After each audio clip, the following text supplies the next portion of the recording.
Yes, people. Hope you're doing well. Enjoying your bank holiday Monday. I just thought I'd do a little video, give my thoughts on the last game last night. Another defeat. Just general how I'm feeling. And a lot going on in the fan base around Ange. So I just thought I'd give my thoughts on it all.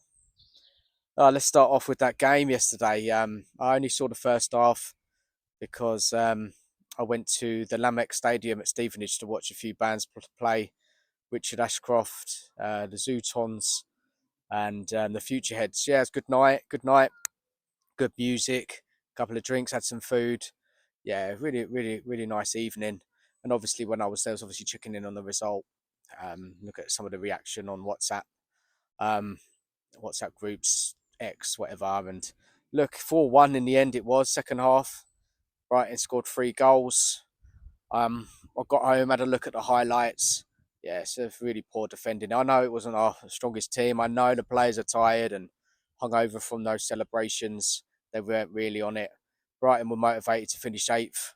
I think they could get Europe, I've heard. So, look, Brighton are a good side.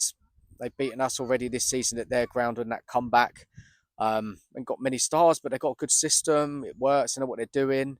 They've had a good season under their new manager. He's done really well, hasn't he?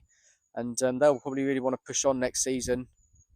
They need some investment, getting some quality players, to cover injuries and so on. But look, another defeat, 22 of the season. It's embarrassing, isn't it? It is embarrassing. Every defeat hurts for me, and I know the occasion of the Europa League is the bigger thing, and we're in the Champions League next year and all that. But still, like you shouldn't be losing that badly at home, and it's just happened too many times this season. 22 league defeats, 17th in the league. It's unacceptable.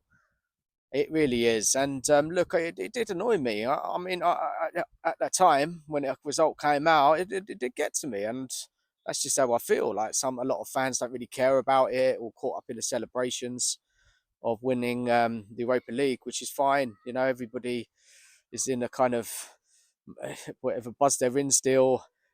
Thinking about that day, the following few days after the parade celebrations. Yeah, look, I get it. Really, that game didn't really matter.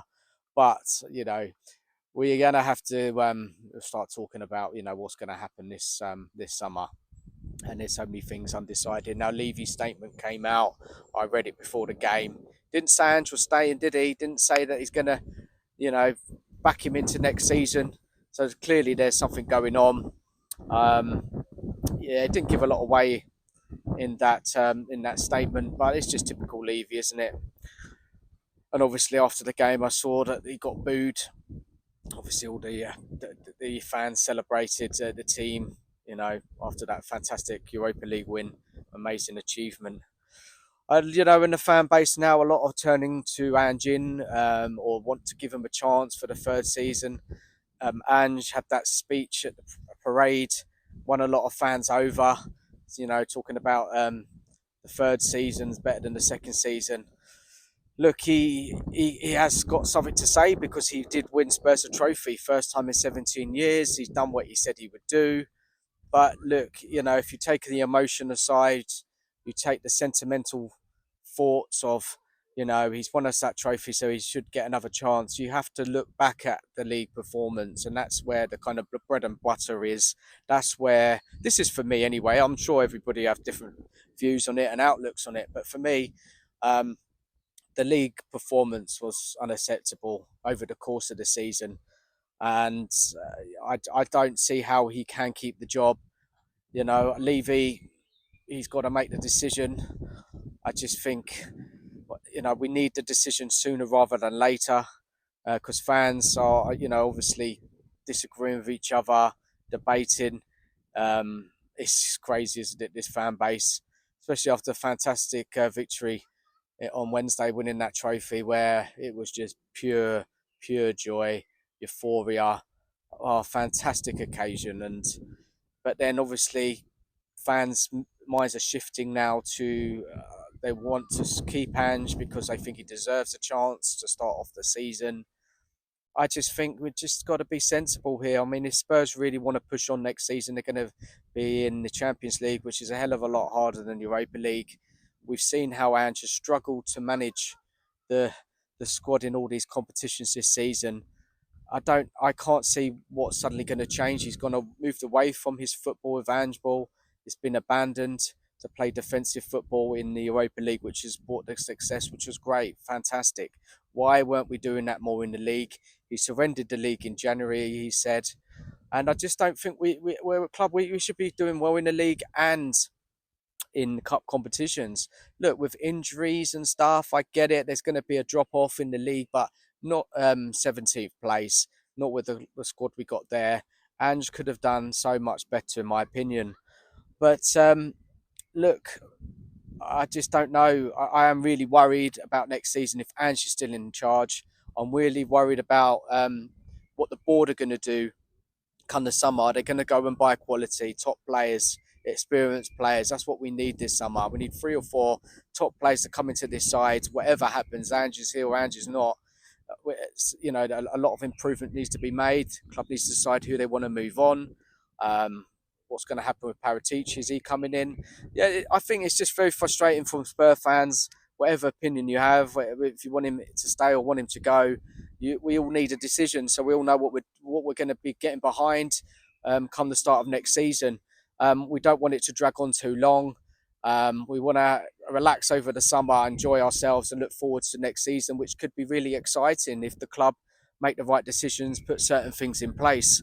So look, we'll hopefully some news will be coming out in the next few days. Beyond the Lanes back, me and Nigel back tomorrow night, 7:30. Possibly the final show of the season. We might do one more. I'm still thinking about it. There's a lot more people's views I want to hear, and I can't get them all on one show. But tomorrow we'll be kind of reviewing the season. We'll be looking at obviously the players. We'll be looking at the manager, the board. We're looking at all sorts of things. What's happened this season, cup competitions, the glory of winning the Europa League, the disappointment in the league, all sorts of things. It'll be good. It'll be a good show. Good guests coming on. So come down and join us Tuesday night, 7:30, and hopefully we'll go out in a bit of a bang. Lots to talk about. So many talking points as there is with Spurs. That's the thing with supporting Spurs, isn't it? There's never a quiet moment. And when you think you win a trophy, everybody will be on the same page. The people still think their own what they want, think different opinions on Ange and what needs to happen in the summer. It is crazy, absolute crazy, this club. But big up to everyone. Enjoy the rest of your bank holiday. Plenty of time to get into Spurs. So much to say in there. This club's crazy, yeah, absolutely crazy. Please like the video if you could. If you haven't subscribed, please do. And hopefully I'll see a lot of you down in the show tomorrow night after 7. Come down, say hello, get involved. Yeah, with your comments throughout the night. Take care of yourselves. Come on, you Spurs.